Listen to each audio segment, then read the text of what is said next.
I went from being a regular neighbor to the most hated yet powerful person in Lakeside Estates in just one day. It all began when the HOA fined me $500 for fishing with my daughter, who was still sad about her mom's death. The HOA didn't know I had millions of dollars and was ready to use every cent to fight back against their unfair rules. My name is Michael Reynolds, and until 3 months ago, I was living what most would consider the American dream. I'd spent 15 years building a career in financial investment, eventually selling my stakes in several tech startups for enough money to retire at 42.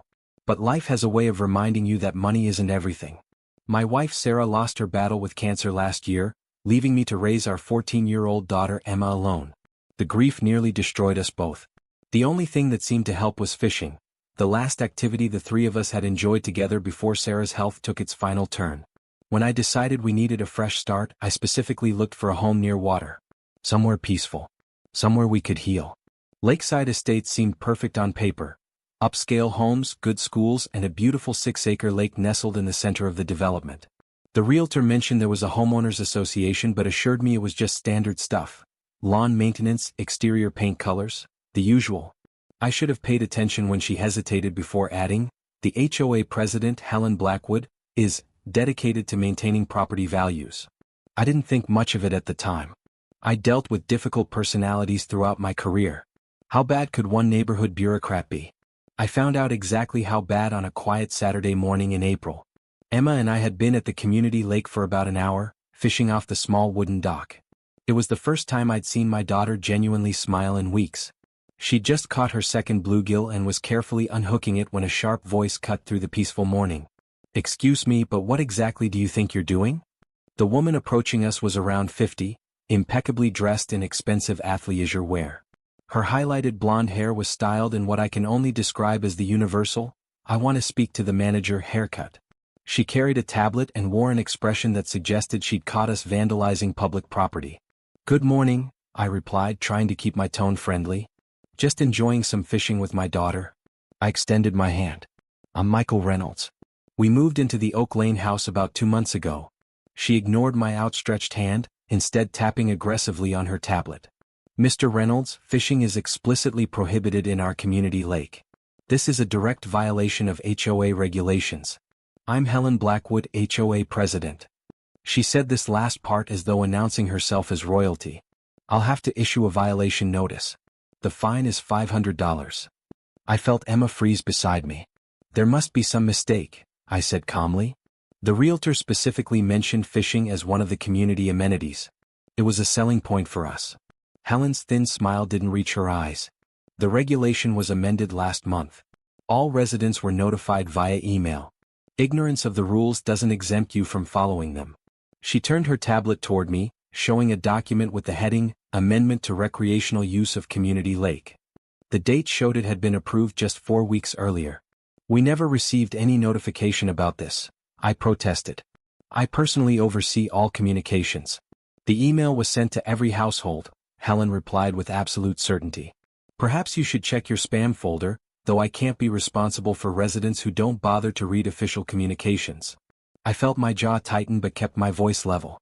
"May I ask why fishing was suddenly banned? This lake is clearly stocked with fish." I could see several bass swimming near the shallow edges of the water.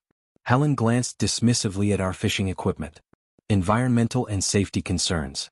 The hooks can injure wildlife, and we've had complaints about the smell of fish and bait disturbing residents who are trying to enjoy the lake views from their homes." She looked pointedly at our small tackle box. "Not everyone wants to see this sort of activity while they're having their morning coffee on their patios." Something in her tone made me take a closer look at Helen Blackwood.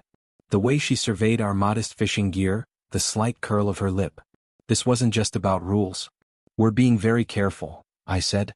"Emma and I always practice catch and release, and we clean up completely when we're done." Helen's expression hardened. "Mr. Reynolds, perhaps you don't understand how things work here at Lakeside Estates. We maintain certain standards in this community. This isn't a public fishing hole. The residents who've lived here for years expect a particular atmosphere." She glanced at Emma, then back to me. "New residents sometimes struggle to adapt to our community culture. People who are more accustomed to, shall we say, different types of neighborhoods." The implication was crystal clear, and I felt a surge of anger rise in my chest. I was about to respond when I heard a small sniffle beside me. Emma had tears welling in her eyes. This was supposed to be our healing place, a spot where for just a little while she could forget that her mother was gone, and now this woman was ruining it with her thinly veiled condescension. "We'll pack up," I said quietly, placing my arm around Emma's shoulders. "Please email me the details of the fine and the full updated regulations." Helen's smile returned, victorious. "Excellent. I'm glad we understand each other. And do check your email more carefully in the future, Mr. Reynolds. We wouldn't want any further misunderstandings." She turned and walked away, her designer sneakers hardly making a sound on the manicured grass. As we gathered our equipment, Emma wiped her eyes. "Dad, why was that lady so mean? We weren't hurting anything." I didn't have a good answer for her, at least not one that was appropriate to share with a 14-year-old. "Some people just like rules more than they like people, sweetheart," I said finally. "Let's go home and have some lunch." Later that day, after checking my email, including spam folders, and finding no notification about the fishing ban, I started researching our HOA more thoroughly. What I discovered was illuminating. Helen Blackwood had been HOA president for 7 consecutive years. Her day job? Owner of a small but exclusive real estate company specializing in luxury community properties. I also found several social media posts from Helen herself hosting waterfront parties at the very same lake where she'd just fined me for fishing, many of these events featuring alcohol and loud music, apparently exempt from concerns about community atmosphere. Most revealing was a clause buried deep in the HOA documentation. The lake was actually listed as a common property amenity belonging to all residents. There was no legal distinction suggesting the HOA had absolute control over its use. As I looked out my window toward the lake that evening, I saw Helen and what appeared to be a group of friends gathered at a lakeside gazebo, wine glasses in hand, laughing. "So they want to play the rules game?" I murmured to myself. "Fine. But first, I need to find out who actually owns this piece of water." The following morning, I ran into an older gentleman walking his dog past my house. He introduced himself as Martin Coleman, a retired attorney who lived 3 doors down. When I mentioned my encounter with Helen Blackwood, his friendly expression immediately darkened. "Ah, you've met our neighborhood dictator," he said with a grimace. "Let me guess, she quoted some obscure regulation and issued a fine?" When I nodded, Martin shook his head. "Helen's been running this place like her personal fiefdom for years. Most people just pay the fines and keep their heads down." He glanced around and lowered his voice. "If you're interested in some background information, why don't you come by for coffee sometime? I've got quite a collection of HOA horror stories." I took him up on his offer that same afternoon. Martin's home was filled with law books and framed photographs of what I assumed were former colleagues or clients. Over exceptionally good coffee, he shared what he knew about our community's power structure. "Here's what most residents don't realize," Martin explained, pulling out a folder filled with documents. "The lake isn't actually owned by the HOA. It's owned by Meridian Development Corporation, the original developers of this community. They leased recreational rights to the HOA for a 30-year term, which is why Helen and the board can set usage rules." He tapped a document with a highlighted date. "But that lease expires in less than 2 months. This caught my attention immediately. What happens then? Technically, Meridian could renew the lease, sell the lake outright to the HOA, or find another buyer entirely. Most residents have no idea. They think the HOA owns everything in the community." Martin leaned forward. "But here's where it gets interesting. I've heard through some contacts that Meridian is facing financial difficulties and might be looking to liquidate assets quickly. And our friend Helen knows this." Over the next hour, Martin and I dug deeper into public records. What we discovered was a pattern of manipulative behavior by Helen that went far beyond petty rule enforcement. Through various shell companies connected to her real estate business, she had been quietly acquiring properties throughout the neighborhood whenever residents were forced to sell, often after being hounded out by excessive HOA fines and violations. "And now she's after a bigger game," Martin concluded. "From what I've gathered, she's been in private talks with Meridian to purchase the lake property herself, not for the HOA, mind you, but for her own real estate development company. Word is she plans to reduce lake access and build additional luxury homes on part of the shoreline." This explained the sudden fishing ban. It wasn't about environmental concerns at all. It was about gradually restricting lake usage to prepare for a complete change in ownership. Martin introduced me to another ally, Richard Washington, a retired local bank owner and one of the few residents who openly opposed Helen's leadership. Richard had experienced Helen's subtle discrimination firsthand. Richard invited us to his study the following evening, where he revealed a meticulously maintained database tracking HOA activities over the past decade. "I started this as a simple record-keeping exercise," he explained, gesturing to his computer screen filled with spreadsheets. But it quickly became apparent that there was a pattern to Helen's enforcement actions. The data was undeniable. Homeowners of color received violation notices at nearly 3 times the rate of their white neighbors. New residents were cited for infractions that long-standing homeowners routinely got away with. And most tellingly, properties that eventually sold at below-market rates due to compliance issues frequently ended up in the hands of shell companies with connections to Blackwood Properties, Helen's real estate operation. "She's clever," Richard explained, pulling up property records. "She never purchases directly. Instead, she uses a network of LLCs, Lakeside Investments, Blackwood Holdings, Vista Properties, all ultimately tracing back to her, but obscured enough to avoid obvious connection." He showed me documentation of 6 different homes that had been purchased this way over the past 5 years, all following the same pattern: excessive HOA violations, declining property values, desperate sales, and eventual high-profit resales after cosmetic renovations. "The lake is her endgame," Martin nodded grimly. "Meridian Development has been struggling since the recession. They overextended on commercial properties and have been quietly liquidating residential assets to cover debts. The lake was never meant to be permanent green space. The original development plan from 30 years ago actually included lakefront condominiums, but environmental regulations at the time prevented construction. Those regulations have since been relaxed," Richard added. "With the right connections at City Hall, which Helen certainly has, permits could be issued for limited development. A half-dozen luxury lakefront homes could easily bring in $7 to $8 million in revenue." My professional interest was piqued. "Tell me more about Meridian's financial situation," I said. As a former investment specialist, I was well versed in recognizing distressed assets and opportunity. Over the next few days, Richard connected me with former banking colleagues who provided discreet insights into Meridian's precarious position. The company had taken on substantial debt financing a commercial development that had fallen through when anchor tenants pulled out during the pandemic. Their credit lines were maxed, and they were quietly selling off land holdings to avoid bankruptcy. The lake property, valued at roughly $450,000, was one of their few remaining unencumbered assets. Meanwhile, Martin had been quietly arranging small gatherings with other disgruntled residents. We met in rotating locations, sometimes at Richard's home, sometimes at the local library's private rooms, once even in the back room of a sympathetic resident's bakery shop. The stories shared a disturbing pattern. She cited me for excessive holiday decorations the day after I spoke against her at the town council meeting. James Taylor, a retired teacher, told our small group. "I've had the same Christmas lights for 15 years, but suddenly they violated some obscure brightness ordinance.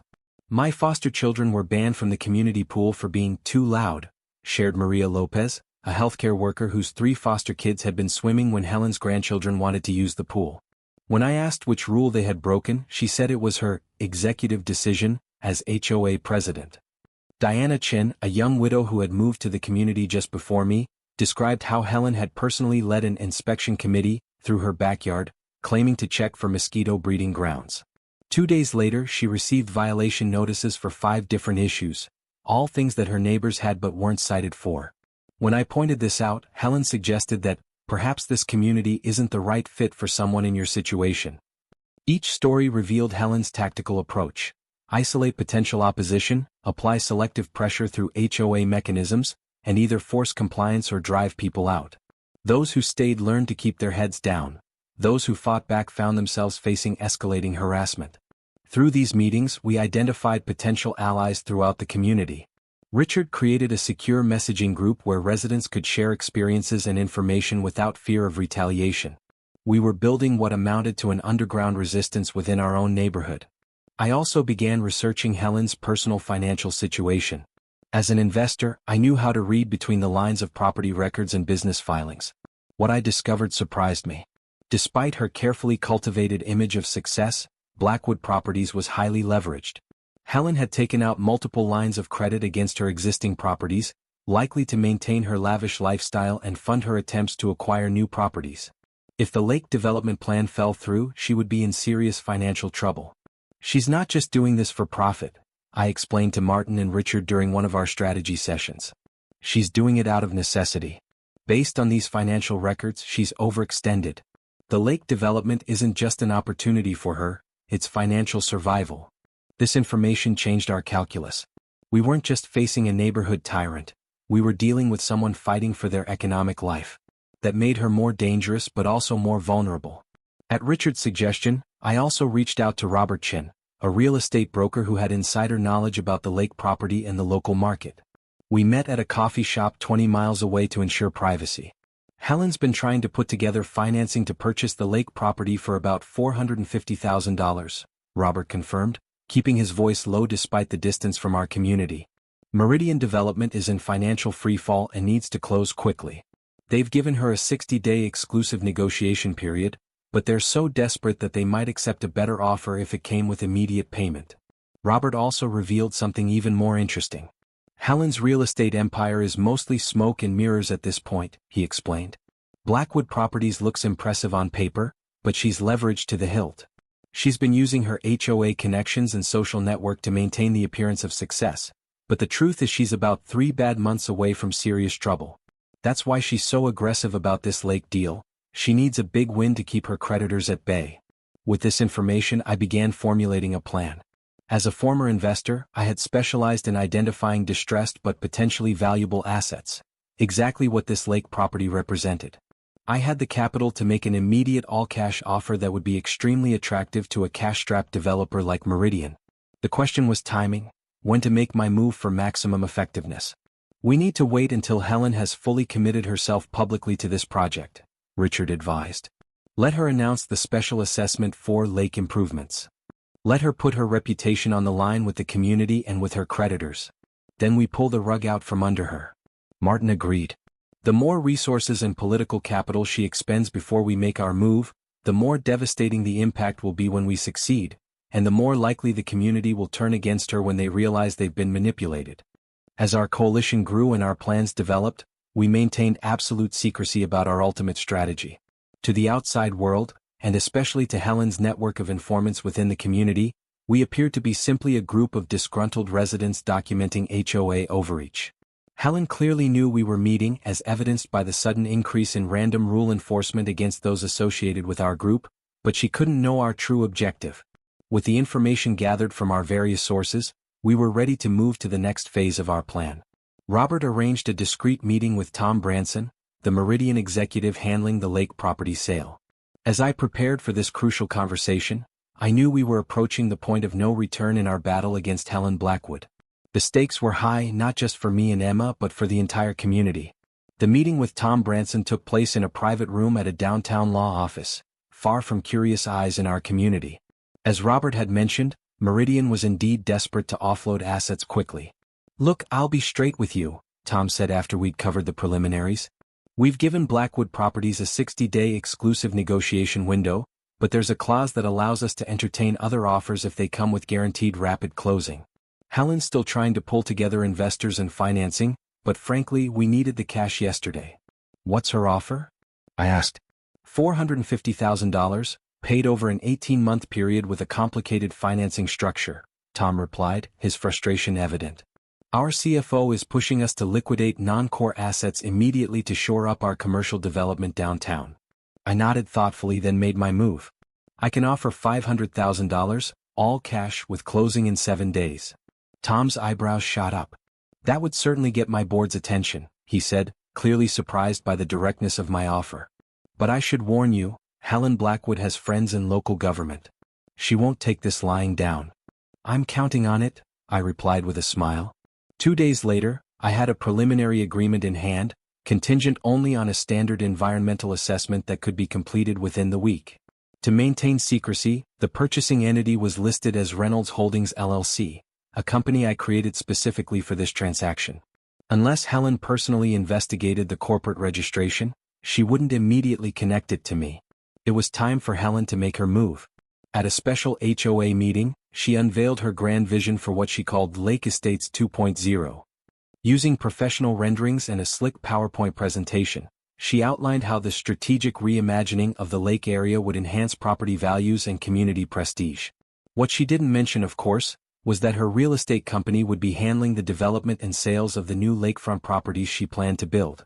She also announced a special assessment of $2,000 per household to fund what she called critical lake infrastructure improvements that would begin in 60 days. Several residents questioned the assessment, but Helen shut them down with practiced efficiency, citing bylaws and regulations that supposedly gave the board emergency spending authority. When Diana Chin asked to see the detailed plans, Helen suggested that perhaps newer residents should trust the experience of those who had managed the community for years. The meeting ended with growing tension, but Helen looked confident.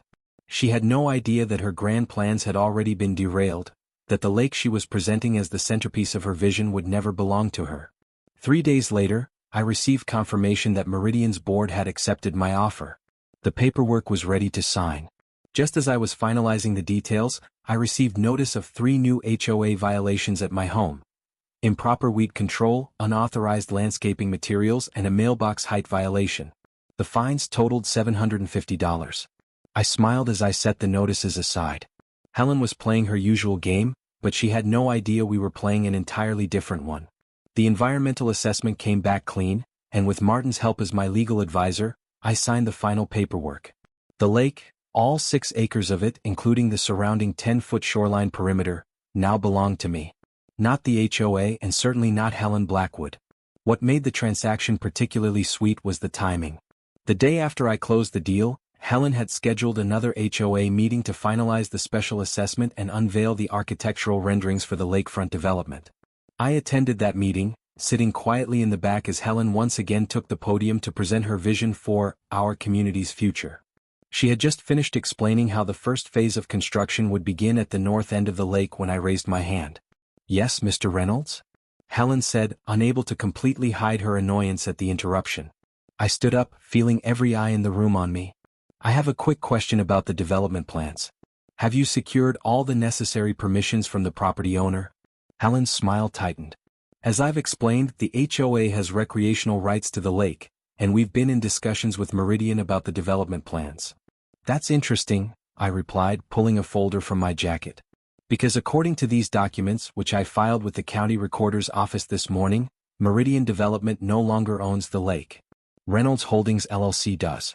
And as the sole owner of that company, I'm not aware of any discussions with the HOA about development plans." The room fell silent. Helen's face drained of color as the implications hit her. That's not possible," she stammered. "We have an exclusive negotiation period." I corrected gently. "The clause allowed for immediate cash offers, which Meridian found more attractive than your 18-month financing plan." Murmurs spread through the room as I continued. "Also, I should inform everyone that the recreational use agreement expires in 43 days, and I've decided not to renew it under the current HOA management." Chaos erupted. Residents began shouting questions, some at Helen, some at me. The HOA board members looked stunned, with several turning accusingly toward Helen. Helen tried to regain control, banging her gavel and calling for order, but the damage was done. As the meeting dissolved into angry conversations, I quietly walked out, nodding politely to Martin and Richard, who couldn't quite hide their satisfied smiles. Over the next few weeks, Helen attempted to rally support against me, claiming I was destroying community values and threatening property prices. She even enlisted the mayor to look into possible zoning violations or eminent domain claims, all of which Martin assured me were legally baseless given the property's history and designation. Meanwhile, I had my own plans for the lake. I hired a water quality expert and a local conservation organization to assess its ecological health. What they found was concerning. Years of unregulated landscaping chemicals from surrounding properties had created abnormal algae growth, and the fish population was showing signs of stress. The HOA had been completely neglecting the actual environmental health of the lake while using environmental concerns as an excuse to restrict activities like fishing. As the expiration of the recreational use agreement approached, Helen grew increasingly desperate. She convened an emergency HOA meeting to discuss legal options, but the community's mood had shifted dramatically. Many residents now openly questioned her leadership, especially after it came to light that she had planned to personally profit from the lakefront development. The day after the agreement expired, I had new signs installed around the perimeter of the lake: private property and no trespassing by order of Reynolds Holdings LLC. Then I went one step further, sending personalized letters to every household in Lakeside Estates. In each letter, I explained that while general lake access was suspended, I was implementing a special program called Lake Restoration Partners, which would grant fishing and recreational permits to selected community members who demonstrated commitment to environmental stewardship. There was just one catch. Current and former HOA board members who had served under Helen Blackwood's leadership were explicitly excluded from the program. The community reaction was mixed but increasingly favorable as details of Helen's plan development leaked out. Many residents who had initially been upset about losing lake access became supportive when they learned about her intention to build private homes on part of the shoreline. The revelation that she had been planning to profit personally from community property shifted public opinion dramatically. Within a month, Helen Blackwood resigned as HOA president, citing personal and professional commitments that required her attention. 3 other board members resigned with her. At the emergency election that followed, Diana Chen was elected as the new HOA president, with James Taylor and Maria Lopez joining the board. Their first official act was to reach out to me about negotiating a new recreational use agreement. We met at my home where I laid out my conditions: complete restructuring of the HOA governance, including term limits and transparent voting procedures, review and amendment of all HOA regulations to ensure fair and equal application, establishment of an independent ethics committee with rotating community membership, and implementation of an environmental protection plan for the lake. And one more thing, I added as we concluded our discussion. I want the first community event at the newly reopened lake to be a fishing day for all the neighborhood kids. 1 month later, on a beautiful Saturday morning, Emma and I hosted the first annual Lakeside Estates Fishing Derby. Nearly every family in the neighborhood attended, with children laughing and learning to fish together, parents chatting amicably across social circles that had previously been rigidly separated by Helen's influence. As Emma and I sat on the dock that evening after everyone had gone home, watching the sunset reflect on the water, she smiled, a real, full smile that reached her eyes.